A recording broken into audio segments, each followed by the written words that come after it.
میگه امام زمانی وجود نداره. آقا در قرآن بحث الاغ اومده، بحث فیل اومده، بحث زنبور اومده، بحث مورچه اومده، بحث دوره ماهیانی زنان اومده، بحث تیمم اومده، بحث عنکبوت اومده، همین بحثا اومده.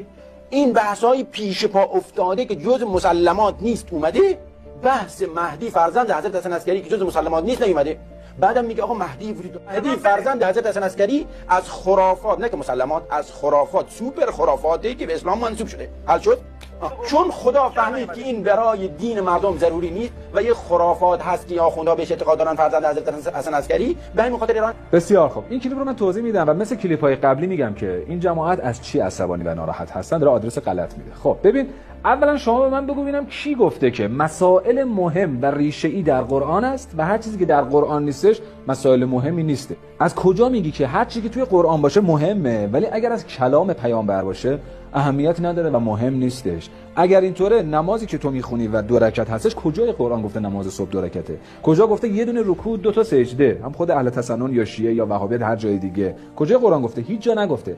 اصلا خود شما که دست بسته نماز میخونید کجای قرآن گفته که با دست بسته نماز بخونید؟ کجای قرآن گفته رکعت سوم و چهارم شما باید تسبیحات اربعه بگی و بعد تسبیحات اربعه رو با صدای آهسته باید بگی؟ اینا هیچ کدومش توی قرآن نیست. پس یعنی نیست؟ پس یعنی وجود نداره؟ در حالی که خدا خودش میگه و توی قرآن هم تاکید داره، میگه شرط سلامت مؤمن به نمازشه. امکان داره بگی که آقا توی قرآن مثلا از احکام گفته نشده، از مباحث اصولی گفته شده. خب من سوال میپرسم چرا بعضی از احکام ریز ارث توی قرآن اومده؟ الان سرچ کنید بعضی از احکام ریز ارث تو سوره بقره و سوره های دیگه هست. اگر قرار هر چیزی که فقط مهمه در قرآنه و در کتاب راهنما هستش، یک سوال دارم. خدا نزدیک به 17 مرتبه در کتاب راهنما گفته اطیع الله و اطیع الرسول، هم از من خدا اطاعت کنید هم از رسول اطاعت کنید. و یک سوال دارم من از شما، از خدا خواسته باشیم اطاعت کنیم، خب کلام ایشون در قرآن هست، کلام حضرت رسول کجاست؟ آره، صحبت های حضرت رسول کجاست؟ من الان خدا توی قرآن نزدیک به 17 مرتبه گفته از پیامبر برو اطاعت کن، خب من میخوام برم اونها اطاعت کنم، کلام رسول کجاست؟ غیر از اینی که در احادیث و روایاته. و جالبه بدونی که در قرآن در کتاب راهنما خدا نزدیک به 100 بار پیامبر رو کنار خودش میاره. میگه ایمان به رسول ایمان به منه، ولایت رسول ولایت منه، خیانت به رسول خیانت به منه. هر کی رسول رو دوست داره منو دوست داره. حرامی که رسول اعلام میکنه حرام منه. جنگ با پیامبر جنگ با منه. کفر به پیامبر کفر به من. بیزاری از رسول بیزاری از منه و مخالفت با رسول مخالفت با منه. و اینجا یک سوال خیلی مهم هستش، خدا چرا اینقدر میخواد حضرت رسول و پیامبر رو توی ذهن و باورهای من و تو بالا ببره؟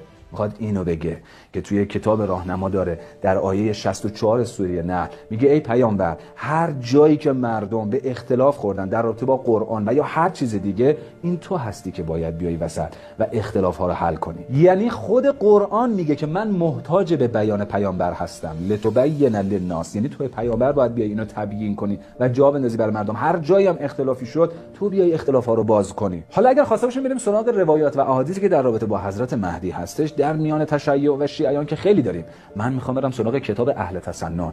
ببین ابن ماجه یکی از نویسندگان اهل تسننی که از 6 کتب برتر و 6 کتب معتبر اهل تسننه. جالبه بدونید توی کتاب حدیثی ابن ماجه یک بابی هستش به نام باب خروج مهدی. یکی از روایت هایی که ابن ماجه از پیامبر نقل میکنه که گفتم سنی هستش، ابن ماجه میگه حضرت رسول فرمودن که المهدی منا اهل بیت.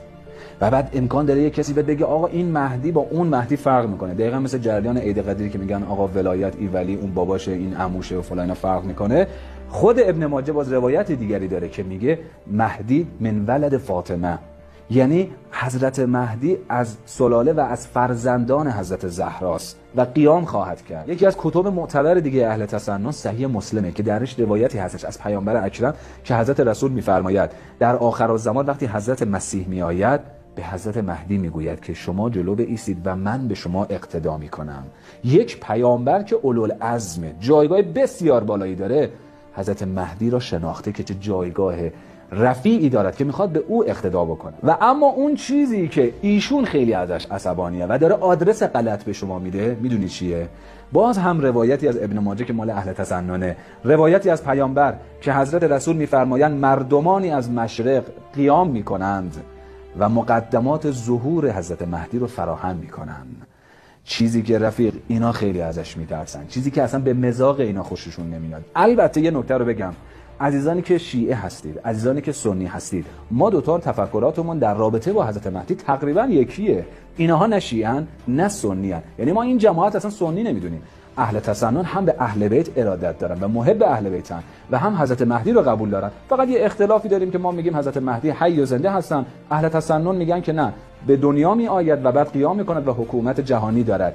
این جماعتی که کاملا ساپورت میشن از طریق آمریکا و اسرائیل که وهابیت نامیده میشه، که کار اینا نابود کردن اعتقادات من و توئه و من و تو باید اونقدر هوشیار باشیم و منتظر حضرت مهدی باشیم. به قول آقا جانمون امام صادق علیه السلام که افضل اعمال انتظار فرج و سربازی حضرت حجت در همین زمان غیبت هستش که مقابل اراجیف این افراد محکم وایسیم و عقب نکشیم. و اینو بدون رفیق که از زیباترین مکالمات با حضرت حجته.